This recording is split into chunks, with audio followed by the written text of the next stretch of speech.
আপনি যদি এখনো পর্যন্ত বাংলা আবাস যোজনা বা বাংলা বাড়ি প্রকল্পের 1,20,000 টাকার ঘর না পেয়ে থাকেন বা ঘরের টাকা বা কিস্তির টাকা না পেয়ে থাকেন, তাহলে এবার কিন্তু আপনাদের জন্য বিরাট বড় খুশির খবর।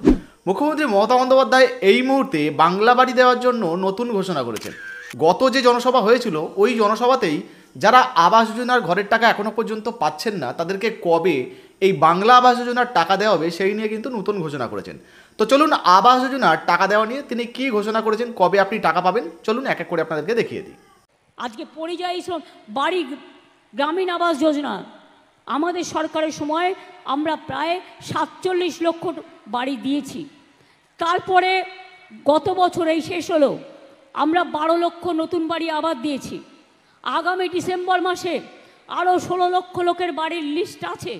যাদের লিস্ট আছে তারা ডিসেম্বর মাসে অর্ধেক বাড়ির টাকা পাবেন, আবার মে মাসে বাদবাকিটা পেয়ে যাবেন।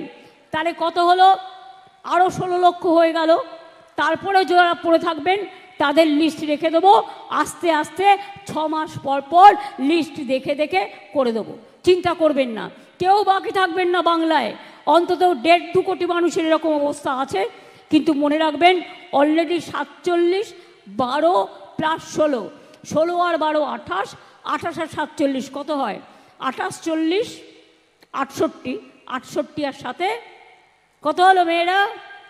75 লক্ষ অলরেডি করার ব্যবস্থা হয়েছে।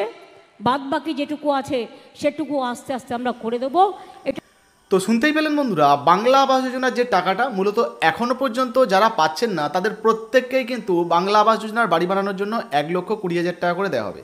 ইতিমধ্যেই কিন্তু নতুন ঘোষণা হয়ে গেছে। মূলত ডিসেম্বরেই প্রথম কিস্তির টাকা হয়তো আপনাদের ব্যাঙ্ক অ্যাকাউন্টে দিয়ে দেওয়া হতে পারে। তারপর আবারও মে মাসের দিকে বা মে জুন মাসের দিকে কিন্তু আপনাদের ব্যাঙ্ক অ্যাকাউন্টে এই টাকা চলে আসতে পারে।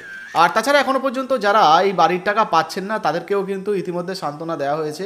খুব শীঘ্রই আপনাদেরগুলোও কিন্তু নতুন করে সার্ভে করে হয়তো লিস্টে নাম তোলা হবে। বা যারা যারা এখনও পাচ্ছেন না, মুখ্যমন্ত্রীকে বলো যে নাম্বার রয়েছে সেখানে ফোন করে আবেদন করতে পারেন, যাতে বাংলার আবাস যোজনার 1,20,000 টাকার বাড়ি আপনিও পেতে পারেন। তো বাংলা আবাস যোজনার বাড়ির টাকা আপনি পেয়েছেন কিনা বা প্রথম কিস্তি দ্বিতীয় কিস্তি পেয়েছেন কিনা অবশ্যই লিখে জানাবেন। বা ওয়েটিং লিস্টে যদি আপনার নাম থাকে সেটাও কিন্তু লিখে জানাতে ভুলবেন না। ভিডিও ভালো লাগলে অবশ্যই লাইক দিয়ে শেয়ার করে দেবেন। ফেসবুক থেকে দেখলে ফলো করতে ভুলবেন না। ধন্যবাদ।